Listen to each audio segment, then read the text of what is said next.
하나님 말씀 구약성경 출애굽기 2장 1절에서 10절까지의 말씀입니다. 구약 두 번째 책 출애굽기 2장입니다.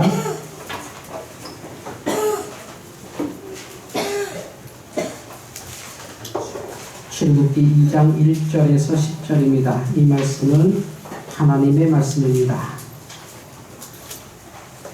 레위 가족 중 한 사람이 가서 레위 여자에게 장가들어 그 여자가 임신하여 아들을 낳으니 그가 잘생긴 것을 보고 석 달 동안 그를 숨겼으나 더 숨길 수 없게 되매 그를 위하여 갈대 상자를 가져다가 역청과 나무진을 칠하고 아기를 거기에 담아 나일강과 갈대 사이에 두고 그의 누이가 어떻게 되는지를 알려고 멀리 섰더니 바로의 딸이 목욕하러 나일강으로 내려오고 시녀들은 나일강가를 거닐 때에 그가 갈대 사이에 상자를 보고 시녀를 보내어 가져다가 열고 그 아기를 보니 아기가 우는지라 그가 그를 불쌍히 여겨 이르되 이는 히브리 사람의 아기로다. 그의 누이가 바로의 딸에게 이르되 내가 가서 당신을 위하여 히브리 여인 중에서 유모를 불러다가 이 아기에게 젖을 먹이니까 하리까. 바로의 딸이 그에게 이르되 가라 하매 그 소녀가 가서 그 아기의 어머니를 불러오니 바로의 딸이 그에게 이르되 이 아기를 데려다가 나를 위하여 젖을 먹이라. 내가 그 삭슬을 주리라. 여인이 아기를 데려다가 젖을 먹이더니 그 아기가 자라매 바로의 딸에게로 데려가니 그가 그의 아들이 되니라. 그가 그의 이름을 모세라 하여 이르되 이는 내가 그를 물에서 건져내었음이라 하였더라. 아멘. 주여 감사합니다. 창세기 1장부터 11장까지는 인류가 어떻게 번성했는지, 어떻게 창조되어서 이 땅에 퍼졌는지에 대한 보편적인 역사를 기록합니다. 그리고 12장부터 이스라엘의 씨앗이 시작되죠. 11장까지 보통의 지구의 역사를 얘기하고 12장부터 아브람이라고 하는 한 사람을 하나님이 부르셔서 이스라엘의 씨앗으로 삼고 아브람에게 약속을 하십니다. 아브람이 하나님을 만날 때는 자손도 없었고 그 아내는 불임 환자였고 그의 가족은 풍비박산을 깨져 있었던 상태입니다. 그가 평생 따라갔던 아버지가 죽었고 그가 의지했던 형제가 병으로 죽었던 상태. 그리고 덩그러니 남아있는 조카 하나 데리고 있고 여러 여종의 몸종에서 낳은 아브라함의 다른 아들들과 사는 상태에서 하나님이 아브라함을 부르시죠. 그리고 그 아브라함을 부르신 하나님이 아브라함이 약속했던 것은 너를 통하여 너와 결혼한 그 사라를 통하여 불임 환자 그 사라를 통하여 하늘의 별과 같이 바다의 모래같이 축복하겠다고 하셨습니다. 불임 환자인 사라와 세상을 놓아버리고 싶었던 수많은 갈등 속에 사는 아브라함을 부르셔서 축복하겠다. 믿음입니다. 그리고 그 말씀대로 아브라함은 사라의 몸에서 이삭을 낳았고 이삭은 쌍둥이 야곱과 에서를 낳고 야곱은 12형제를 낳았고 12형제 가운데 요셉은 애굽에 가서 총리 대신이 되었죠. 총리 대신 된 요셉이 이스라엘을 초청 이민을 해서 그들이 건너간 숫자가 70명이었습니다. 그 70명이 총리 대신 요셉의 후원으로 든든히 살다가 요셉이 죽고 나서 그들은 노예로 전락합니다. 그런데 너무 효율성이 좋은 노예들, 너무 좋은 노예들이 이집트에 생기기 시작했습니다. 그들은 히브리인이라고 불렀습니다. 노예 중에서 아주 좋은 노예. 여러분 생각해 보세요. 여러분이 농사 짓는데 소가 있다면 이 소, 어떤 소가 제일 좋은 소일까요? 일 잘하고 새끼 많이 낳는 소죠. 병들지 않는 소. 일 잘하는 소, 새끼도 잘 낳는 소. 히브리인이 그랬습니다. 똑똑했기 때문에 일 잘했고 건강했기 때문에 무슨 일이도 할 수 있었고 심지어 그렇게 끔찍하게 고된 노역을 하는 그 가운데서도 그들은 하나님의 축복을 받아서 자손이 계속 늘어나더라는 거죠. 이집트 역사에서 노예들은 멸족하기가 쉬웠습니다. 전쟁 나면 다 없어지고 새끼도 잘 낳지 않고 일하다가 피라미드 나라다 거의 사고로 죽는 것이 노예의 신분이었는데 이스라엘은 그렇지 않더라는 거죠. 그들은 지혜로웠고 건강했고 심지어 그렇게 일을 시켜도 자손이 번성했습니다. 왜냐하면 하나님께서 아브라함에게 약속하신 대로 너희 자손이 하늘의 별과 같이 바다의 모래같이 풍성하리라는 이 말씀이 그대로 실천되고 있는 거죠. 그러니 이집트 상태에서는, 이집트 입장에서는 이렇게 좋은 노예들이 없죠. 일 잘하죠, 말 잘 듣죠, 말귀를 통하죠, 똑똑하죠, 알아서 잘하죠, 자식 잘 키우죠, 자식 잘 낳죠. 이것보다 좋은 노예들이 어디 있습니까? 그래서 마음껏 히브리인들이 이스라엘에서 수를 늘려나갔습니다. 그런데 이 수 늘 것이 어떤 임계량이 넘어가면서 이집트의 위협 요소가 된 거죠. 하나님은 그들을 축복하셔서 수가 많아졌는데 수가 너무 많다 보니까 바로가 걱정을 하는 거죠. 수가 너무 많다. 이 수가 많은 히브리인들이 전쟁 나서 우리를 배신하면 어떡하냐. 전쟁 났을 때 저들이 적군의 편이 되면 어떡하느냐. 그렇지 않아도 똑똑하고 뭐든지 할 수 있는 저 민족이 저 많은 수를 가지고 우리를 대적하는 편에 서버리면 심각하다. 그러니 수를 조절하자. 저들은 우리에게 필요한 존재고 너무 좋은 존재고 건강한 존재고 똑똑한 민족이고 그런데 없앨 수는 없다. 적당히 수를 조절하자. 마치 길고양이들 수 조절하듯이 수를 조절하지. 여러분 길고양이 수를 어떻게 조절하나요? 수컷을 잡아서 중성화하는 거잖아요. 그런 것처럼 남자 아들을 죽이기로 마음먹습니다. 히브리인이 아이를 낳으면 산파에게 말합니다. 딸이면 괜찮은데 아들이거든 자연사시켜라. 출산 중에 많이 죽거든요. 그러니 자연적이죠. 국가의 개입이 없죠. 산파들에게 뭐 그 당시에는 한 서는 낳다가 한 명 죽는 경우가 허다하니까 산파들을 통해서 아들이면 좀 속감해라. 그런데 하나님께서 산파들을 축복하셨기 때문에 산파들이 감히 히브리인의 아들들을 죽일 수가 없어요. 그 무서운 바로의 명령도 들리지가 않아요. 이건 대단한 민족이거든요. 함부로 이 아기를 죽이지 못하죠. 그러니 이 애굽에서 마지막으로 한 정책이 아들 태어나는 건 못 막으니 아들은 나일강에 물고기밥으로 던져버려라. 우리는 한강이잖아요. 나일강. 세계 4대 문명권의 가장 큰 강이잖아요. 메소포타미아, 나일, 라인, 황하, 중국 문명. 그 중에 하나가 나일강입니다. 거기에 아이들 넣어서 물고기밥, 악어밥 되게 하라는 거예요. 히브리 아기는 아들이면 나일강 던져라. 그 역사 속에서 모세가 임신된 겁니다. 바로 이 여인이 모세 어머니 요게벳입니다. 모세를 임신했을 때 딸이기를 바랬죠. 큰아들이 있습니다 이미. 그건 이제 아직 아기를 나일강에 버리자라는 법이 없을 때 태어난 아들 아론이죠. 아론이 있었고 여기 오른쪽에 모세의 누나 미리암입니다. 품에 있는 아이가 모세죠. 이 당시에는 모세 이름이 없습니다. 모세 이름은 어머니가 짓지도 않았고 아버지도 짓지 않았습니다. 오늘 성경이 말한 것처럼 애굽의 공주가 지어준 이름이 모세입니다. 왜냐하면 이 아이는 키울 수가 없는 아이입니다. 그러니 이름을 안 짓죠.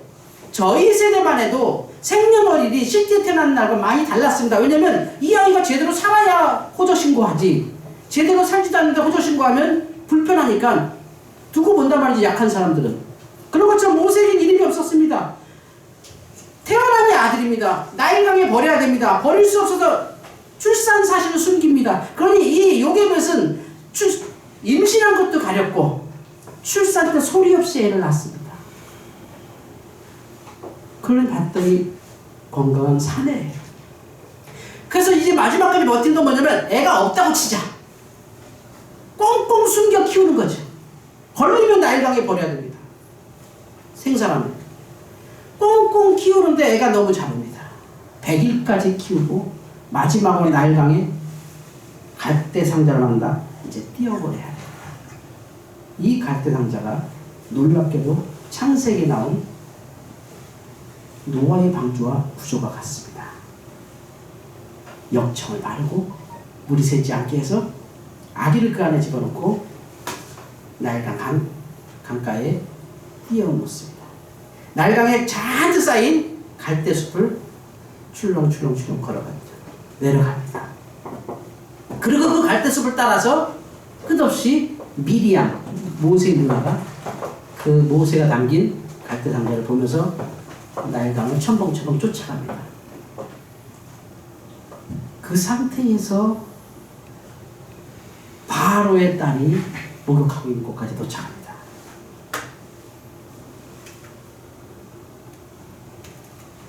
바로의 딸이 모세를 건지죠. 왜 내가 우는데 말이죠. 뭐 상자에서 애소리가 나는데 시절을 시켜서 데려오라고 합니다. 갖고 오라고 합니다. 상자째 갖고 왔는데 오늘 말씀에도 써있지만 히브리인의 아기로다. 바로의 공주입니다. 히브리인의 아기 아들은 나일강에 버리는 법입니다. 그런데 그때 모세가 엄청 울었습니다. 6절이죠. 열고 그 아기를 보니 아기가 우는지라. 그가 그를 불쌍히 여겨 이르되 이는 히브리 사람의 아기로다. 모세의 울음이 그를 살립니다. 그 아기 모세의 우렁찬 울음이 바로 공주의 모성애를 자극하죠. 차마 이 아이를 강에다 던지지 못합니다. 그리고 안고 있을 때 미리암이 쫓아가죠. 공주님 뭐예요? 야, 너 같은 히브리 아들이다. 너무 이쁘다. 그거 어떻게 하시려고요? 글쎄 이거 어떻게 해야 되냐? 아이고 우리 가운데 그 젖먹이 아줌마 있는데 그 젖먹이 아줌마 좀 데려서 애기 젖 먹이면 안 될까요? 그래 봐라. 그래서 미리암이 뛰어가서 엄마를 데렸죠. 우리 막둥이 건졌다. 저 공주님이 건졌는데 유모를 찾는다. 그래서 미리암이 목숨 걸고 뛰어가서 젖을 먹입니다. 그게 요괴배십니다. 그러니까 모세는 결국 어머니의 품에서 자라나고 이야기가 젖을 떼고 바로의 공주에게 가서 바로가 양자 삼죠. 너무 잘생겼어. 그리고 그때 공주가 이름을 줍니다. 모세. 내가 건져냈다. 그런데 이집트 언어를 보면 모세라는 말은 무엇의 아들이라는 뜻입니다. 무슨 말이냐면 주로 신 뒤에 붙는 이름입니다. 태양의 아들, 바다의 아들, 물의 아들 할 때 모세 어쩌고 저쩌고 이렇게 합니다. 그러니까 모세가 그들에게 신의 아들로 키울 다음 왕으로 키울 준비한 거죠. 그러니까 이집트의 강점이 이거 아닐까요? 타민족이어도 이집트를 먹여 살릴 만한 지도자를 키운 거죠. 40년 동안에 이집트 왕궁에서 왕자로 큽니다. 여러분이 아는 모세입니다. 오늘 성경이 우리에게 말하는 게 뭘까요? 아들이면 무조건 죽여야 하는 법 속에서도 하나님은 일하고 계십니다. 아들이면 버려야 되는데 그 버림 속에서도 하나님은 이스라엘을 지키고 계시고 하나님과 이스라엘의 약속이 되어 있는 축복은 거두어가지 않는다는 거죠. 지금 코로나19 사태라고 하는 이 시대가 하나님의 축복을 막을 수 없다는 성경적 증명이죠. 여러분 생각해 보십시오. 불과 2달 전 우리 마스크 없이 살았습니다. 이제 석 달인가요? 누구도 지나가도 우리는 의식하지 않고 편안하게 차를 탔고 엘리베이터에서 서로 인사했고 심지어 대신 버튼도 눌러주고 문이 닫히면 문을 열어주기도 하고 그렇게 살았던 우리들입니다. 최근에도 어떻습니까? 여러분 뉴스를 통해 아시겠지만 저희 동네 한번 난리가 났었습니다. 저희 동네 대왕초등학교 병설유치원의 선생님이 재확진 판정을 받았습니다. 저희 집 옆입니다. 그 병설유치원 선생님이 재확진 판정 받기 전에 보름간, 2주간 자가격리했다가 음성 확인을 받고 출근했는데 출근하고 나서 재확진된 겁니다. 그런데 그 틈에 아이들이 26명이 노출된 거죠. 그래서 저희는 이 아파트가 지금 들었습니다. 아침만 되면 기상 나팔이 봅니다. 주민 여러분 나오지 마세요. 유치원 보내는 집은 절대 나오면 안 됩니다. 엘리베이터 탈 때 마스크 쓰세요. 3명 이상 엘리베이터 타지 마세요. 그래서 제가 지하 주차장에서 엘리베이터 타면 기도합니다. 주여 1층에서 멈추지 않게 하여 주옵소서. 근데 1층에서 멈추면 돌아섭니다. 그 좁은 공간에 다 마스크 써도 무섭습니다. 그러니 우리가 그동안 얼마나 행복하게 살았다는 거, 그것도 모르고 살았어요. 마음껏 양재천 다니고 마음껏 아이들이 놀이터에서 땅 파고 노는 게 얼마나 행복했던 걸 우리 몰랐어요. 마음껏 지하철 타고 마음껏 사람 만나고 마음껏 악수하고 마음껏 보험하는 게 얼마나 큰 축복인 줄 모르고 살았어요. 저는 확신합니다. 지금도 축복입니다. 하나님은 이 일을 통해 우리에게 축복을 주십니다. 이스라엘이 애굽에서 그 끔찍한 노예 생활 속에서도 모세가 태어난 것처럼 차라리 그 시대에 민족의 지도자가 태어났다면, 만약에 그런 일이 없었으면 어땠을까요? 이스라엘은 계속 노예가 됐을 거예요. 노예 속에서 그들은 적응해 살았을 겁니다. 그들만의 종교만 가지고 애굽에서 살았겠죠. 애굽의 소수민족의 종교가 됐겠죠. 마치 티베트 종교처럼 그렇게 됐을 가능성이 100%죠. 그런데 어떻게 이스라엘이 전 세계에 퍼질 수 있었죠? 어떻게 이렇게 위대한 민족을 컸고 어떻게 위대한 기독교의 뿌리가 됐죠? 간단합니다. 그 당시에 바로가 이스라엘 아기들을 나일강에 던지라는 법이 있었기 때문이죠. 그 법이 없었으면 모세가 그 궁궐로 들어갔겠습니까? 못 들어갔죠. 모세가 궁궐로 들어갔기 때문에 이스라엘의 지도자가 된 것이고, 모세가 40년간 궁궐에서 엘리트 교육을 받았기 때문에 율법을 완성할 수 있었던 지식이 있었던 거죠. 하나님께서 모세 하나 키우기 위해서 그 엄청난 재앙을 이 땅에 던진 거죠. 그래서 이스라엘을 구원하고 그 속에서 율법이 나오고 오경이 나오고 이스라엘 민족이 나오고, 그리고 그 민족 속에서 그리스도가 나오게 하시고 온 세상에 그리스도의 십자가의 은혜가 덮이게 된 겁니다. 할렐루야. 이게 축복인 거죠. 하나님께서 애굽에다가 그런 강력한 법을 만들게 한 것은 모세를 거치기 위한 약속인 거죠. 지금 하나님께서 코로나19를 던진 것은 이 시대의 교회가 회개하고, 이 시대의 교회가 더 정신 차리고, 이 시대의 교회가 조금 상식적으로 움직이고, 이 시대의 교회가 그만 좀 유튜브 활동을 하고 던진 거죠. 니네도 병 걸리면 죽어 가르쳐 준 거죠. 정신 번쩍 들잖아요. 축복입니다. 근데 이번에 이태원 사건이 탁 터지고 나서 반전이 일어나죠. 이태원 갔다 온 애들이 교회 갔는데 그 교회는 한 명도 안 나왔죠. 그동안 교회만 잡았던 여론이 교회를 칭찬하기 시작하잖아요. 700 몇 명의 기적. 그 교회는 단 한 명도 옮지 않았다. 교회가 가장 건강한 집단인 거죠. 교회 사람들이 가장 절제를 많이 하고 살잖아요. 교회 사람들이 신분이 제일 깨끗하잖아요. 마치 로마 시대에 기독교인들만 찾아서 귀족들이 결혼시켰어요. 야, 기독교인 여자, 지들이 핍박하면서 기독교인은 죽여라 이러면서 뒤로는 기독교 여자 찾아와. 우리 며느리 삼게. 왜냐면 건강하고 똑똑하고 애 잘 낳고 애 잘 키우고 그들이 낳은 아들은 뛰어난 아이들인 걸 알아요. 겉으로는 기독교를 핍박하면서 뒤에서는 기독교인을 며느리 삼으려고 경쟁했어요.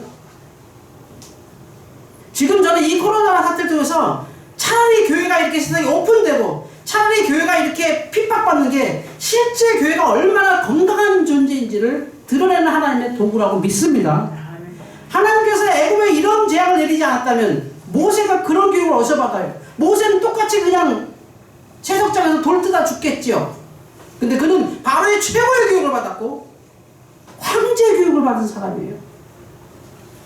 병법과 학문과 수학과 과학과 철학과 율법을 완성한 남자입니다. 40살까지.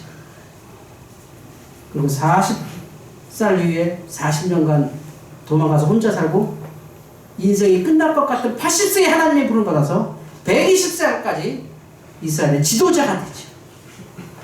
이게 그 무서운 바로 시대에 일어났던 겁니다. 지금 숨도 쉴 수 없는 코로나 시대에 하나님 우리에게 주신 축복이 반드시 있어요. 아, 코로나니까 그냥 쉬자, 코로나니까 대충 넘어가자. 절대 안 돼요. 이건 우리에게 주신 축복인데 어제 우리 아들이 2박 3일 휴가 나왔다 들어갔어요. 아시겠지만 우리 아버님 소천하시고 우리 큰아들이 휴가 나왔죠. 그 장례식에 오느라고. 갔다가 부대 복귀해서 2주간 독방살이 했습니다. 감옥살이입니다. 정말 뭐 미친 2주를 지나갔습니다. 문도 안 열어주고 밥만 주는데 밥도 조금 줍니다. 애가 확 말라서 왔더라고. 감방살이 한 겁니다. 근데 거긴 격리인데 말이 격리지 군대도 격리면 감방살이잖아요. 2주간 감방살이 하면서 나와서 보니까 전에는 어깨 깡패가 돼서 왔던 애가 평범해졌더라고. 근데 제가 그랬죠. 야, 너 지금 군대 가는 데 축복이야. 지금 대학생들 1년 다 나가. 얼마 전에도 우리 여기 어떤 권사님, 잘 아시는 어떤 권사님, 새롭게 나오신 권사님이 그 손녀딸이 이번에 연대 무술과 됐거든요. 공대에 됐는데 여자인데 걔가 연대 한 번도 못 가봤다는 거.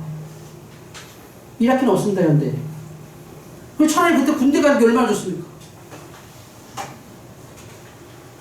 참 기적 같은 일이죠. 사실 이 코로나19를 통해서 세상이 계획했던 모든 계획이 뒤틀어졌잖아요. 토요일 날 어떤 책을 읽어봤는데 그 전에 읽었던 책을 다시 보게 됐는데 그 우리나라 어떤 유명한 신분이 구글과 그리고 아마존이라고 하는 큰 회사를 분석한 책이 있습니다. 2019년 판이에요. 그걸 보면 이제 앞으로 사회가 이렇게 바뀐다고 했는데 제가 최근에 다시 보니까 그것마저도 틀렸다는 거죠. 구글과 아마존은 코로나를 예상하지 못했습니다. 그들이 세웠던 모든 계획은 끝났습니다. 다시 해야 됩니다. 제로스 베이스부터 다시 만들어야 합니다. 저는 세상은 어떤지 관심 없습니다. 하나님께서 지금 교회가 하는 것 불평할 게 없습니다. 하나님께서 우리 교회가 스스로 자정되지 않으니 하나님께 강제적으로 자정시킨 것 같아요. 저는 기회라고 믿습니다. 제가 남성교회와 대화할 때 우리 가까운 집안들하고 얘기할 때 항상 제가 한숨 쉬면서 교회가 스스로 자정될지 모르겠다. 교회가요 글쎄요 스스로 바뀔지 모르겠습니다. 이대로 가다가 교회는 세상 숟가락질 받다가 그냥 끝나는 거 아닐까요? 늘 걱정했어요. 근데 이걸 통해서 하나님께서 강제적으로 교회를 멈추십니다. 기독교인들이 주일을 안 모일 수 있습니까? 멈췄잖아요. 축복이죠. 큰 축복입니다. 반드시 하나님은 지금의 이 코로나를 통해서 뭔가 하고 계신 거죠. 애굽에서 그 끔찍한 법으로 이 어린아기를 죽였던 법이 모세를 만들었던 것처럼 지금은 코로나 시대에 하나님은 뭔가 하고 있어요. 코로나 때문에 아무것도 안 한다고 말하지 마세요. 예전에 제가 개척했을 때 어떤 노숙자가 왔습니다. 아니 왜 개척교회 오십니까? 우리도 먹을 게 없는데 그분이 내가 이래봬도 사장이었는데요 술이 이렇게 취해서 아이고 사장님 여기까지 오셔서 어떻게 하셨습니까? IMF만 아니었으면 저는 대기업 사장 될 뻔했어요. 뭐 오시는 노숙자분들 다 IMF 핑계대. 나중에 보니까 IMF 때문에 부자 된 사람이 더 많더라고. 지금 코로나는 하나님께서 분명히 뭔가 하고 계신 거예요. 쉬지 마세요. 먼저는 기도를 쉬지 마세요. 성경 읽는 거 쉬지 마세요. 공부하는 거 쉬지 마세요. 일하는 거 쉬지 마세요. 사람 만나는 거 절대 쉬지 마세요. 뭔가 하고 계세요. 뭔가 하고 계세요. 작게는 우리 교회는 엄청난 일을 이미 시작했어요. 더 큰 일 하게 할 줄 믿습니다. 왜냐하면 큰 교회는 못 움직여요.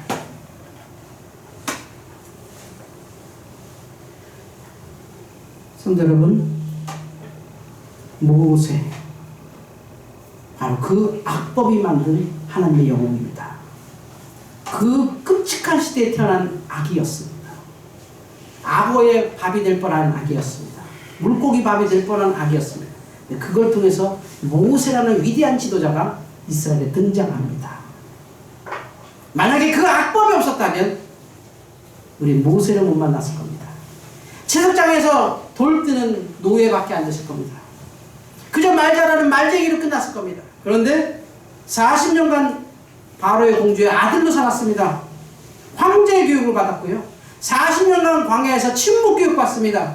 경건 훈련 받았고요. 40년간 이스라엘의 지도자가 됩니다. 율법의 완성자가 되고 율법의 수요자가 돼서 지면에서 가장 오류한 사람까지 그의 영성은 성장하죠. 그리고 예수님께서 이 땅에 오셨을 때 모든 이스라엘 사람들이 비교했던 사람이 바로 모세였잖아요. 이게 하나님의 축복이 아니고 있습니다. 지금 이 시대는 축복이 쏟아지고 있는 겁니다. 글쎄요, 제가 좀 성격이 특이해서 그런가요? 전 날마다 너무 재밌는데, 신기한데요. 어떻게 이런 시대를 내가 살아볼 수가 있지? 흔히 얘기하는 세상이 뒤집어졌는데요. 핵전쟁으로도 뒤집어질 수 없는 시스템이 지금 되고 있습니다. 여러분, 우리나라 6.25 전쟁 때도 학교가 쉰 적이 없어요. 지금은 다 쉬어요. 전 재밌어요. 물론 안전하고 빨리 정상이 돼야겠지만 하나님의 역사를 가만 보면 뭐 재밌다는 표현이 좀 어폐가 있지만 어쨌든 뭐라고 말할 수 없어요. 하여튼 인터레스팅해요. 퍼니하다는 게 아니라 인터레스팅해요. 하나님께서 뭔가 하시는구나. 근데 멈출 수가 없어요. 제가